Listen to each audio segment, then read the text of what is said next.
اظہار فرمائے، یہ پرچم لب بھی چھوڑنے چاہیے، جھنڈے چھوڑنے چاہیے۔ نعرہ تکبیر!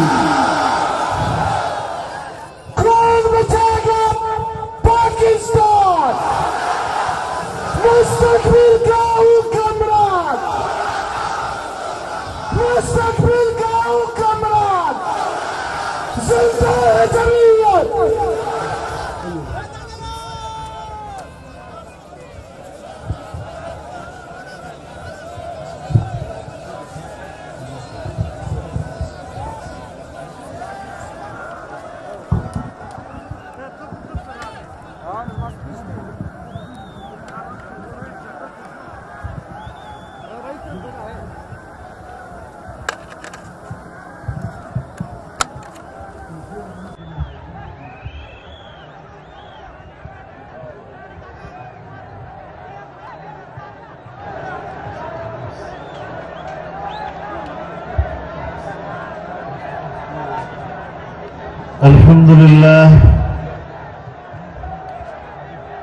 الحمد لله وكفى وسلام على عباده الذين اصطفى لا سيما على سيد الرسل وخاتم الأنبياء وعلى آله وصحبه ومن بهديه مهتدى.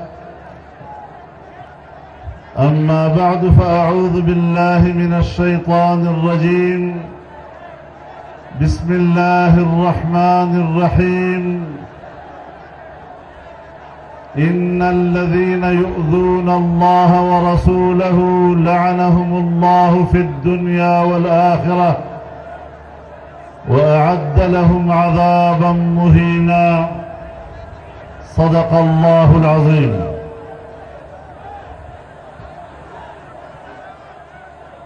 جناب صدر محترم، میرے بزرگوں، دوستوں اور بھائیوں،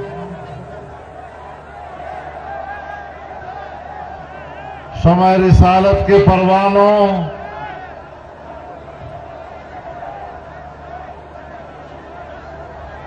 آج کوئٹہ میں بلوچستان کی تاریخ کے سب سے بڑے اجتماع کے انعقاد پر میں اہل کوئٹہ کو اور اہل بلوچستان کو سلام پیش کرتا ہوں۔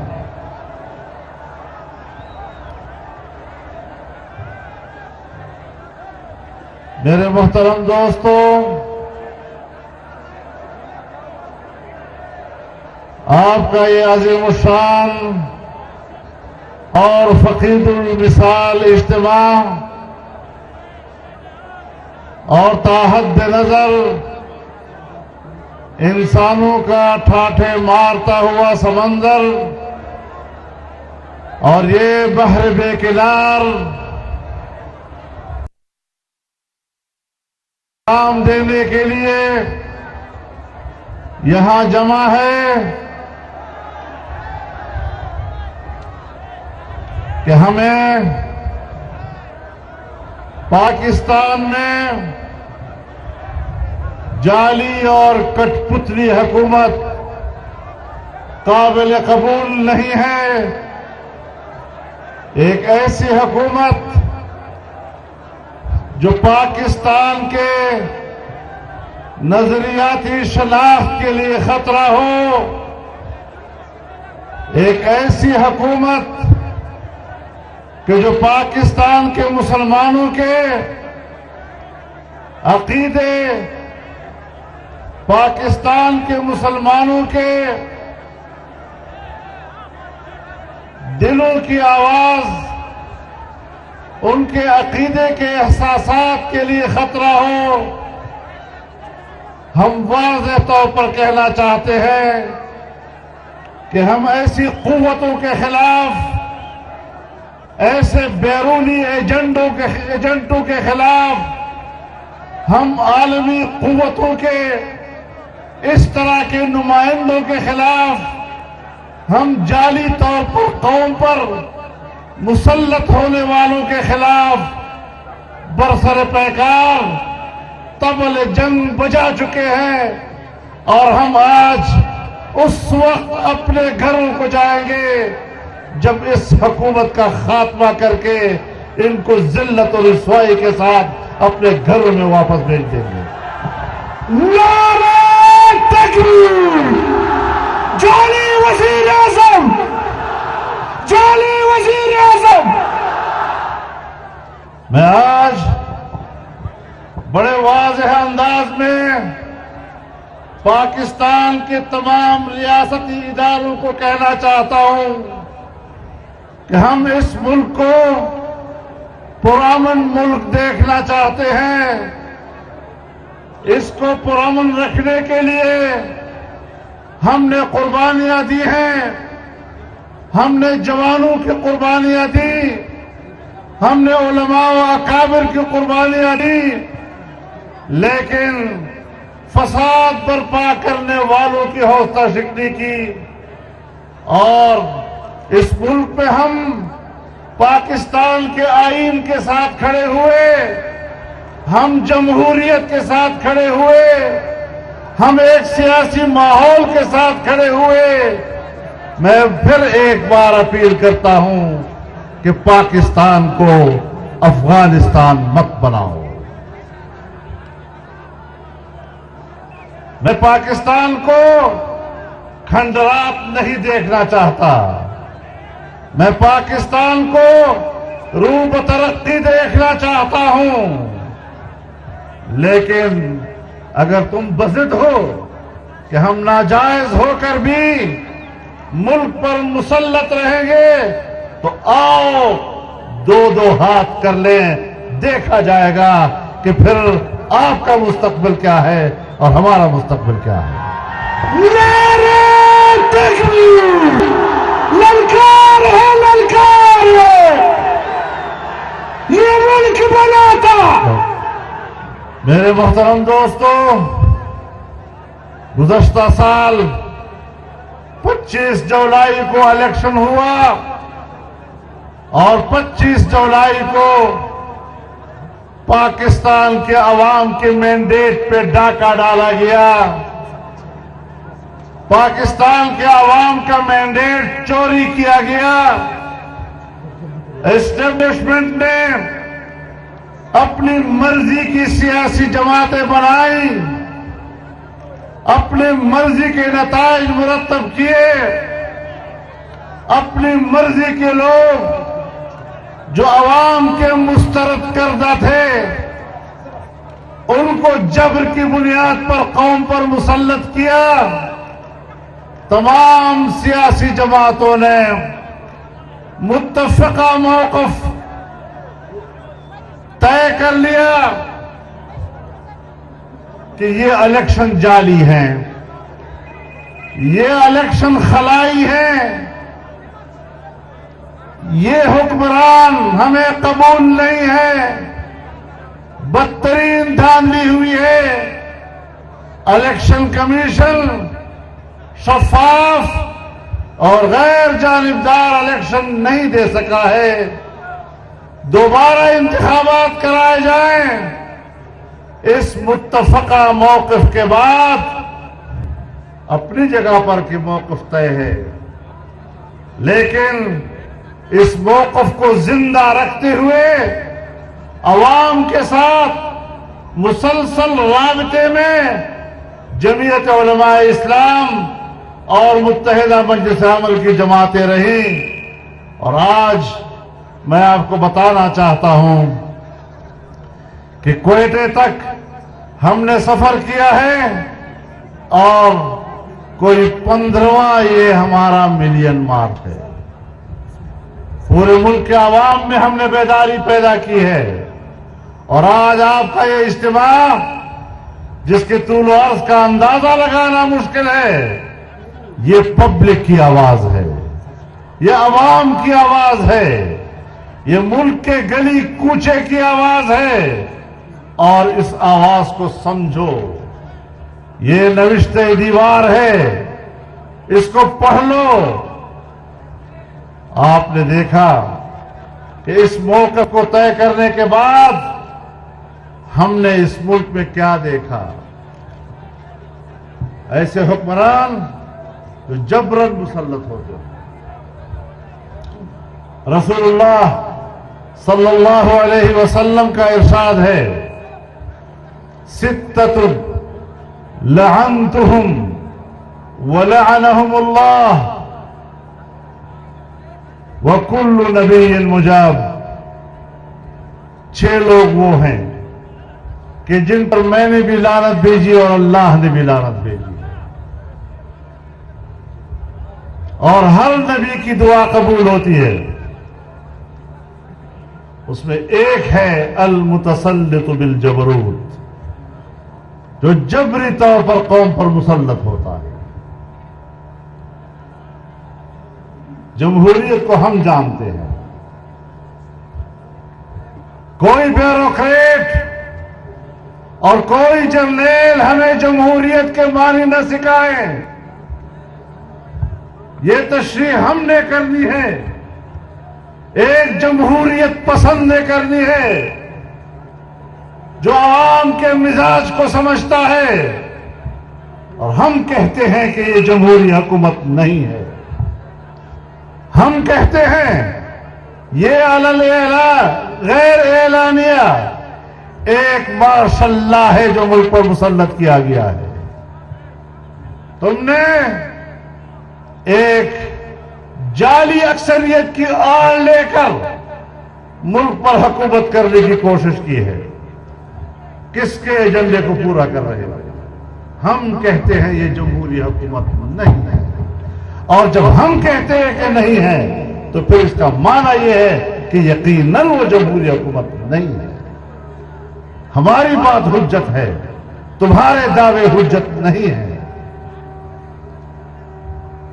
لیکن بہت ہی جلد ان کا ایجنڈا بھی اور ان کی کارکردگی بھی سامنے آئی. آپ نے دیکھا کہ ملک کی معیشت ڈوبنے کی طرف چلی گئی اور پاکستان کی معیشت کی کشتی ہچکولے کھانے لگ گئی. اس سال بجٹ میں، اس سال کے بجٹ میں جو پچھلے سال ٹارگٹ مقرر کیا گیا تھا قومی مجموعی پیداوار کا 6.5% تھا، لیکن آج ان اہل حکمرانوں نے جو بجٹ پیش کیا ہے اس میں قومی مجموعی پیداوار کا ہدف 2.5% رکھ لیا ہے. ان اہلوں نے پہلا بجٹ ہی ایسا پیش کیا کہ جس میں اس ملک کی ترقی کی کوئی تصور موجود نہیں ہے. بین الاقوامی تعاون بھی ان کو حاصل نہیں ہے. بین الاقوامی ادارے بھی ان کو سپورٹ کرنے کے لیے تیار نہیں ہے. اور ایک چین تھا جو پاکستان میں سرمایہ کاری کرنا چاہتا تھا، اس کی سرمایہ کاری کو ضائع کر دیا گیا، اس کے جذبات کو ٹھیس پہنچائی گئی.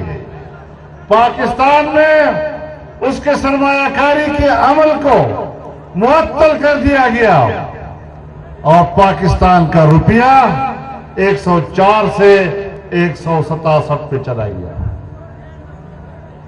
کیا معیشت تم نے ملک کو دی ہے؟ تم نے ملک کی معیشت کا بیڑا غرق کر دیا. اور میں اس لیے یہ بات کہنا چاہتا ہوں میرے دوستوں کہ آج کی متمدن دنیا میں کسی ریاست کی بقا کا مدار وہ ملک کی معیشت پر ہوا کرتا ہے. ملک کا دفاع اور دفاعی قوت دوسرے درجے کا سبب ہے. پہلی چیز وہ ملک کی معیشت ہوا کرتی ہے. سوویت یونین کا انجام دیکھے، فوجی لحاظ سے وہ کمزور نہیں تھا، لیکن معاشی لحاظ سے جب وہ ڈوب گیا تو سوویت یونین بھی ساتھ ڈوب گیا. آج خود امریکہ کو یہ احساس ہے، امریکی صدر ٹرمپ کو اس بات کا احساس ہے کہ دنیا میں جنگوں کے ذریعے امریکی معیشت پر دباؤ بڑھ رہا ہے اور امریکی معیشت ڈوبنے کی طرف جا رہی ہے۔ وقت پر اس نے ادراک کیا کہ مشرق وسطیٰ سے بھی فوجیں واپس بلاؤ، افغانستان سے بھی فوجیں واپس بلاؤ، کوریا سے بھی اپنی فوجیں واپس بلاؤ، اور وہ اس حقیقت کا ادراک کر رہا ہے کہ معاشی بدحالی امریکی ریاست کے لیے نقصان دہ ہے۔ کیا پاکستان اتنا طاقتور ہے کہ اس کی معیشت بیٹھ جائے اور ہم اپنی ریاست کو باقی رکھ سکیں گے؟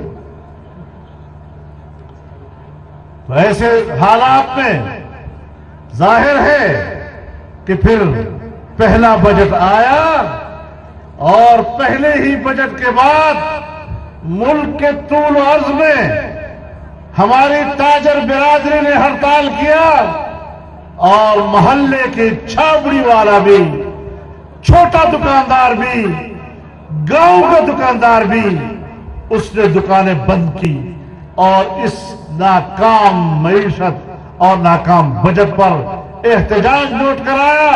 پاکستان کی تاریخ کا سب سے کامیاب ہڑتال، سب سے کامیاب احتجاج جو تاجروں نے کیا، وہ دنیا نے ثابت کیا کہ پاکستان کی معیشت کا کیا حال ہے۔ ملک کی تاجر برادری پاکستانی معیشت کا چہرہ ہوا کرتا ہے۔ جب ان کا یہ حال ہے، انہوں نے اس طریقے سے اپنا احتجاج نوٹ کرایا، اس کے بعد کون سی بات رہ جاتی ہے کہ ہم ان کو مزید موقع دیں کہ تم ناجائز بھی ہو، تم نالائق بھی ہو، تم نااہل بھی ہو، اور پھر بھی ہم ملک کی معیشت آپ کے حوالے کرتے ہیں۔ ہم ملک کی معیشت مزید ان کے حوالے کرنے کے متحمل نہیں ہیں۔ میرے محترم دوستو،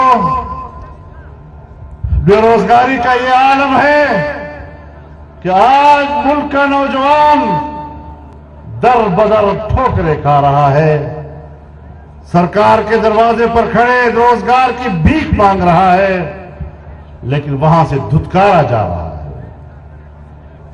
ملک کا نوجوان آج بے روزگاری کے ہاتھوں خودکشی کرنے کے لیے تیار ہو گیا ہے۔ اس کا مستقبل تم نے تاریک کر دیا ہے۔ تم نے دعوے کیے کہ نوجوان ہمارے ساتھ ہے، نوجوان نے تم سے امیدیں وابستہ کی، لیکن گزشتہ 7-8 مہینوں میں تم نے جس طرح ملک کے نوجوان کو مایوس کیا ہے، تعلیم یافتہ نوجوان کو مایوس کیا ہے، جس طرح تم نے ان کو بے روزگار کیا ہے، شاید پاکستان کی تاریخ میں کبھی اس کی کوئی مثال مل سکتی ہو۔ میرے محترم دوستو، آپ نے دیکھا کہ ان چند مہینوں میں مہنگائی کہاں پہنچ گئی کہ آج ملک کا ہر غریب انسان کرا رہا ہے، اس کی کمر ٹوٹ گئی ہے۔ 30 سے 40 ہزار روپے ماہانہ کمانے والا آج مہنگائی کے ہاتھوں وہ بازار میں راشن خریدنے کے قابل نہیں رہا ہے،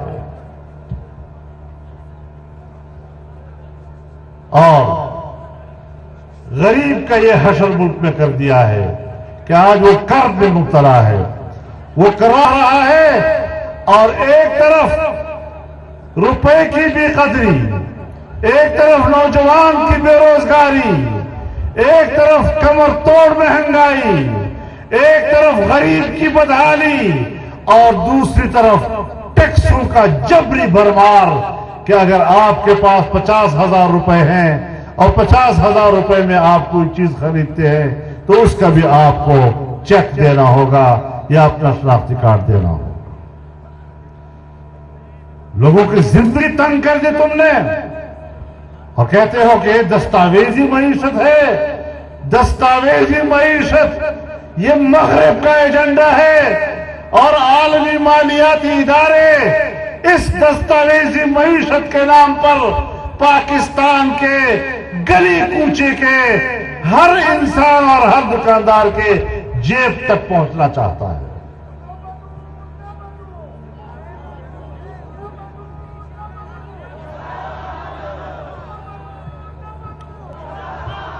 میرے محترم دوستو، آج ملک کا وکیل چیخ رہا ہے. وہ سمجھتا ہے کہ یہ ملک قانون کے مطابق نہیں چل رہا، یہ قانون کی حفاظت کرنا چاہتے ہیں. آج اگر کوئی جج اسٹیبلشمنٹ اور حکمرانوں کے منشا کے مطابق فیصلہ نہیں دیتا، وہ جج بھی غیر محفوظ ہے، اس کی نوکری بھی داؤ پہ لگی ہوئی ہے. ضمیر کے مطابق عدل و انصاف کے تقاضوں پر وہ فیصلہ دینے کے قابل نہیں ہے. اور ایک جج صاحب کا تو ویڈیو بھی سامنے آ گیا کہ مجھے بلیک میل کیا گیا کہ میں ہر قیمت پر نواز شریف کے خلاف فیصلہ دوں. اس طرح کے متنازع فیصلے یہ کس طرح قوم کو قبول ہو سکتے ہیں؟ اور آپ کون ہوتے ہیں کہ عدالتوں میں آپ جرم ثابت نہ کر سکے؟ آپ ججوں کے ہاتھ مروڑ کر ان سے سیاستدانوں کے خلاف فیصلے لیں اور پھر آپ کہیں کہ یہ تو کرپشن میں گرفتار ہیں اور ان کے خلاف احتساب ہو رہا ہے. میرے محترم دوستو، آج نیب ایک ایسا ادارہ ہے، جنرل مشرف کے زمانے میں یہ بنا اور اس وقت بھی مخالفین کے خلاف انتقام لینے کے لیے بنا تھا. نیب کا ادارہ دور میں بے نقاب ہوا ہے. جتنا آج کے دور میں یہ ادارہ رسوا ہوا ہے، گلی کوچے میں ہر فرد یہ سمجھتا ہے کہ نیب اب احتساب کا ادارہ نہیں رہا، وہ سیاستدانوں کے خلاف محض ایک انتقامی ادارہ بن گیا ہے. اور ہمیں ڈراتے ہیں کہ نیب آپ کو پکڑ لے گا. ہم اب اس سے آگے جا چکے ہیں. گرفتاری کوئی چیز نہیں، اب تو سر کی بازی لگانے کا دور آ گیا ہے.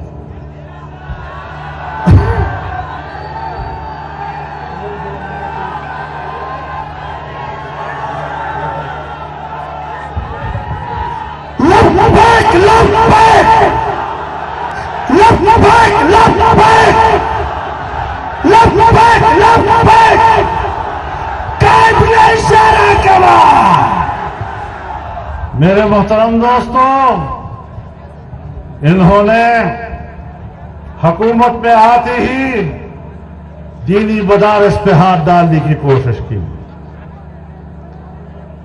دینی مدارس کی حریت پر حملہ کیا، اور آج بھی مختلف طریقوں سے وہ دینی مدارس کے خلاف اقدامات کے لیے ہیلے بہانے تلاش کر رہے ہیں. لیکن یاد رکھیں، دینی مدارس ان کو ہضم کرنا کوئی اتنا آسان کام نہیں ہے. دینی مدارس تمہارے لیے لوہے کے چنے ثابت ہوں گے. ہمیں کہتے ہیں یہ ملین مارچ، یہ تو دینی مدرسوں کے معصوم طلباء کو لے آتے ہیں. اگر آج یہاں پر 10 سے 15 لاکھ کا اجتماع ہے، آپ بتائیں اس میں دینی مدرسے کا طالب علم کتنا ہوگا؟ ایک شریف النفس اور پاکستان کا شریف شہری اگر دینی مدرسے کا طالب علم ہے، نوجوان ہے، اس کا ووٹ ہے اور وہ جلسے میں شریک ہوتا ہے، یہ تو دینی مدرسے کے معصوم طلباء کو جلسے میں لاتے ہیں. تو جب تم نے 120 دن کا دھرنا دیا تھا اور تم نے زچہ بچہ سینٹر سے بھی چھوٹے بچوں کو جو ماں کے گود میں تھے ان کو بھی دھرنے میں لایا، چھوٹے چھوٹے اسکول کے بچوں کو بچیوں کو تم نے وہاں پر دھرنے میں لایا. 120 دن تک تم نے دختران قوم کو وہاں نچایا, ان کی تذلیل کی, ان کی حرمت کا مذاق اڑایا. تمہارا کردار ہمیں معلوم ہے. تم نے بچوں اور بچیوں کو 120 دن تک دھرنے میں رکھا. وہاں وہ معصوم بچیاں نہیں تھیں, وہاں یہ لوگ ایسے بچیوں کو کیوں لے آئے. لیکن آج اگر میرے دینی مدرسے کا ایک نوجوان, ایک خوددار, ایک نظریاتی, پاکستان میں ووٹ ڈالنے والا نوجوان وہ جلسے میں جاتا ہے, یہ تو مدرسوں کے طلباء ہیں. یہ مدرسوں کے طلباء ہی تمہارے لیے ایک ایسا سیلاب بن کر نکلیں گے کہ آپ کو تنکی کی طرح بہا کر لے جائیں گے. میں حوصلہ دیتا ہوں اپنے نوجوان کو کہ میڈیا کی اس طرح کی باتوں سے مروب مت ہوں, ایسے اینکروں کے تبصروں سے مروب مت ہوں. میں آپ کے ساتھ ہوں, جمعیت علماء آپ کے ساتھ ہے, علماء کرام آپ کے ساتھ ہے. ہم نے اس ملک پہ انقلاب لانا ہے, ہم نے اس ملک کو آزادی دلانی ہے. اور میں یہ بات کیوں نہ کہوں, میرے اسلام کا آغاز ان نوجوانوں کی قربانیوں سے ہوا ہے. جنگ بدر کے معاذ اور معوذ کی شرکت, بچے نوجوان جہاد میں گئے, رسول اللہ نے ان کو اجازت دی, اور یہی 2 بچے ہی تھے جس نے ابو جہل کا گلا کاٹ دیا. نعرہ تکبیر! تو زندہ باد اسلام ہمارا, علماء ہمارے, مدارس ہمارے, فقہاء ہمارے. نعرہ تکبیر! میرے محترم دوستو, میرے اسلام کی تاریخ ہے, اور تاریخ اسلام میں مجھے اپنا ایک ہیرو ملتا ہے, محمد ابن قاسم, جتنے 17 سال کی عمر میں جیش مسلمہ کی قیادت کی اور ملتان تک کے پورے صوبہ سندھ کو فتح کر لیا تھا. آج تم دینی مدارس کا نام لے کر اور طلباء کا نام لے کر ان کے جذبے کا مذاق اڑا رہے ہو. یہ میدان میں آئیں گے, اور ایک بات کہنا چاہتا ہوں پورے ملک کے مدارس کے طلباء سے کہ ایسے مرحلے پر اپنے محترم سے بھی اجازت لینے کی ضرورت نہیں ہے.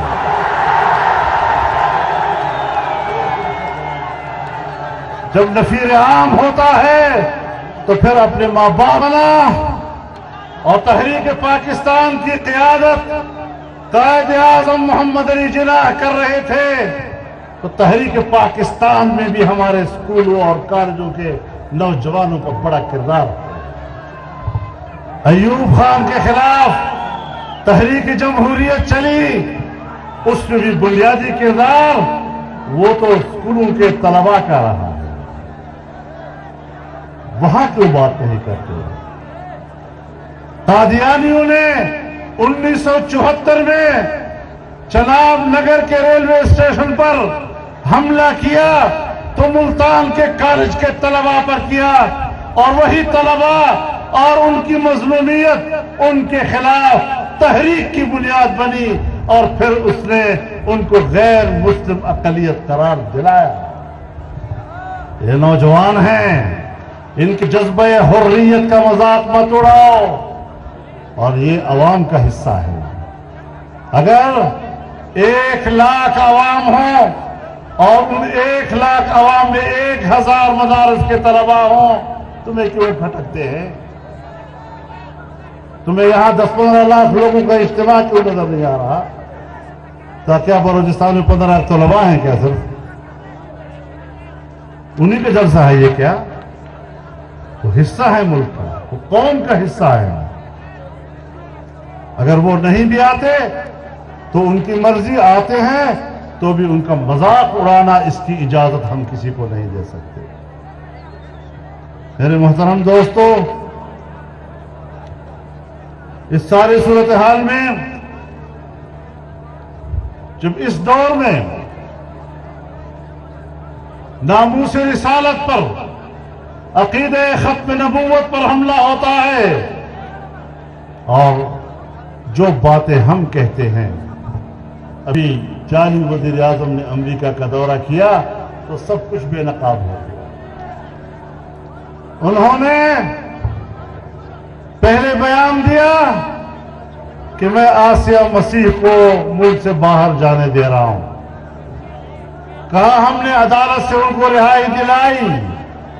پاکستان میں علماء کو تو گرفتار کیا جا رہا ہے، علماء پر تو پابندیاں ہیں، 4 شیڈول تک علماء کے خلاف استعمال کر رہے ہو، مدارس کے خلاف پابندیاں ہیں، لیکن تم توہین رسالت کے مرتکب لوگوں کو اور قادیانیوں کو سہولتیں دے رہے ہو.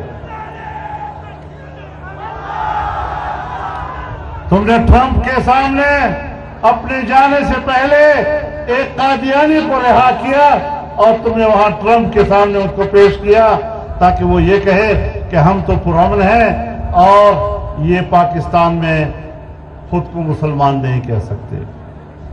خود کو مسلمان نہ کہنا یہ مولویوں کا مسئلہ نہیں ہے، یہ پارلیمنٹ کا فیصلہ ہے.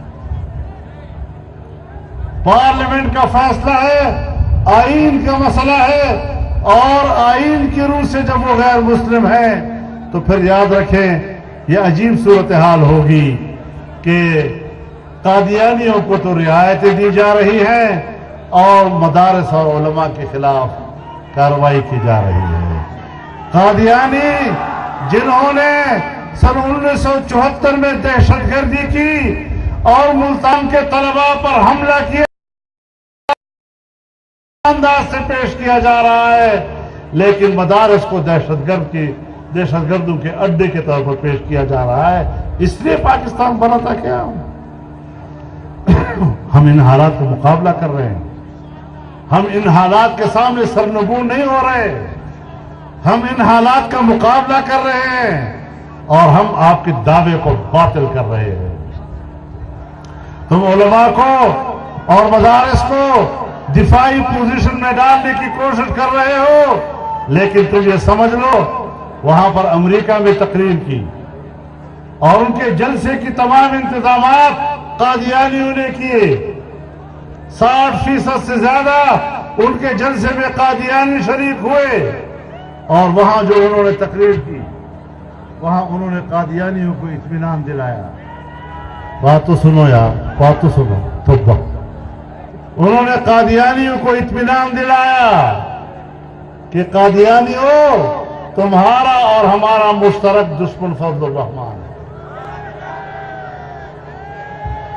یہ وہاں قادیانیوں کا اتحادی بنا ناموس رسالت کے مرتکب لوگوں کی رہائی اس کو فخریہ انداز کے ساتھ پیش کیا اور یہاں پر مذہبی جماعتوں کے لوگوں کی گرفتاریاں اس کو بھی فخریہ پیش کیا.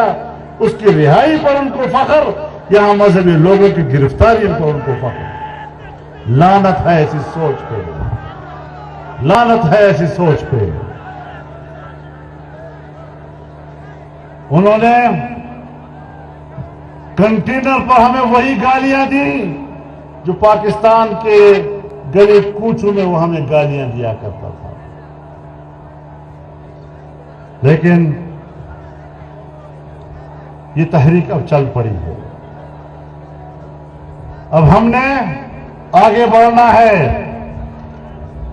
نہ اہلی کی عالم یہ کہ دینی مدارس غیر محفوظ، نہ اہلی کا عالم یہ کہ عقیدہ ختم نبوت اس پر خوف کے اور خطرے کے بادل منڈلائیں.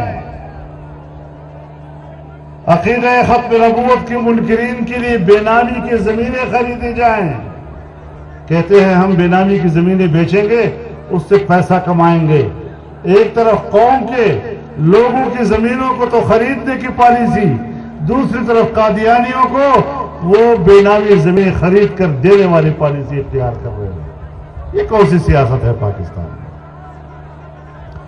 ملک کو داؤ پر لگایا گیا ہے. ملک اس وقت خطرے میں ہے اور یقین جانیے ہم پالیسی سے اختلاف کرتے ہیں. فوج تو پورے ملک کی فوج ہے. ہمیں ادارے سے جھگڑا نہیں ہے, ادارے کے بڑوں کی پالیسیوں سے اختلاف ہے. مجھے آج پتا چلا, بلکہ کل ہی یہ خبر آئی کہ کچھ فوجی جوانوں پر حملے ہوئے ہیں اور وہ شہید ہوئے ہیں. مجھے دکھ ہوا ہے, مجھے ان پر افسوس ہے. میں ان کے خلاف اس اقدام کی مذمت کرتا ہوں, لیکن اس ملک کو پرامن بنانا ہے تو پھر اس اجتماع کو دیکھ لو. یہ ہے قوم کی آواز, یہ ہے قوم کی سوچ, اور اس کا آپ کو احترام کرنا ہوگا.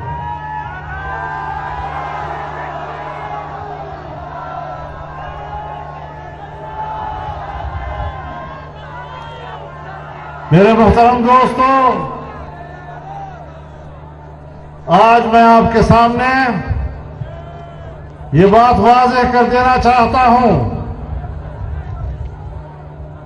کہ یہ ہمارا آخری ملین مارچ ہے. کوئٹہ کا ملین مارچ یہ ہمارا آخری ملین مارچ ہے. ہمارا اگلا قدم اب اسلام آباد میں ہوگا. نعرہ تکبیر, قائد تحریک اشارہ, قائد تحریک اشارہ. اب ہم نے اسلام آباد کے لیے جانا ہے. آپ لوگوں نے جانا ہے یا نہیں؟ کوئی رہ تو نہیں جائے گا. اور میں اس حوالے سے اپنا کچھ پروگرام کا نقشہ بھی آپ کو بتا دینا چاہتا ہوں. ہم پہلے مرحلے میں ان کو مہلت دے رہے ہیں کہ وہ اگست کے مہینے میں مستعفی ہو جائیں.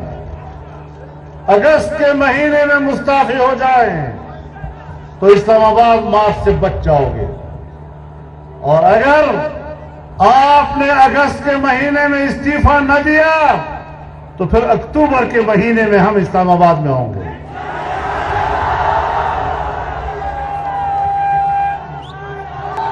اکتوبر کے مہینے میں پورا ملک اسلام آباد کی طرف مارچ کرے گا.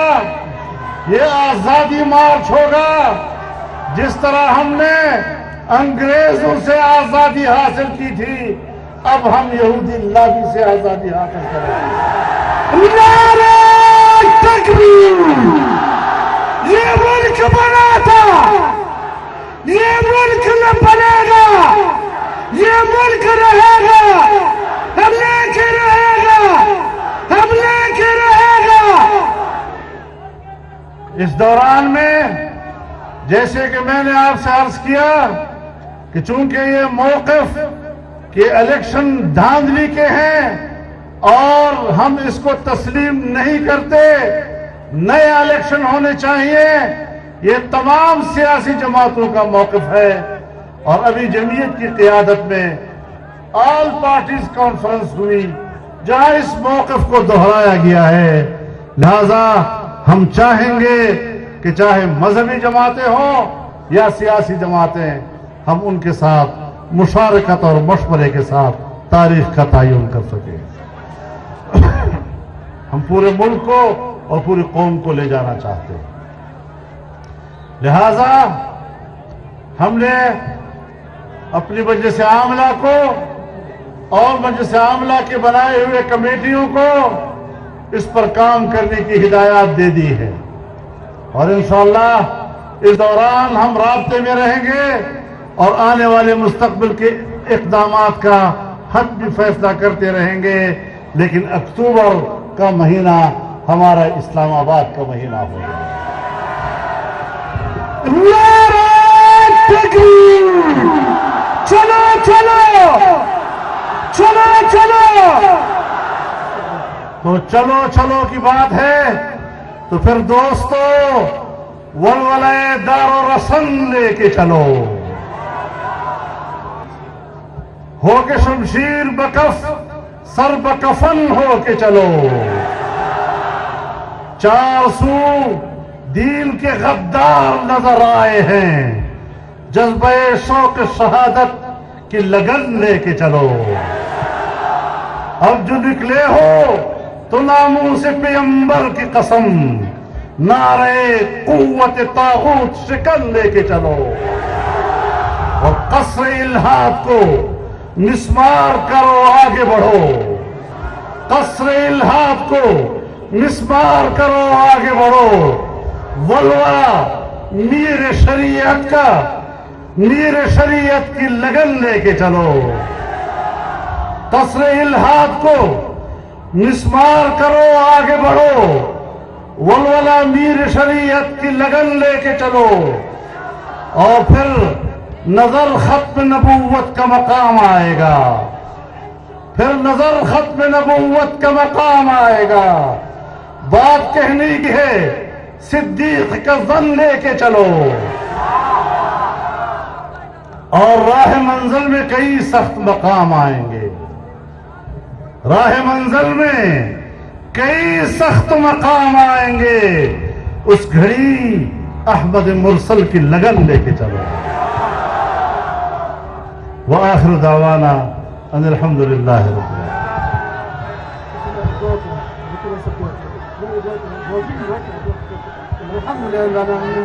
والصلاة والسلام على رسول محمد وآله وصحبه أجمعين۔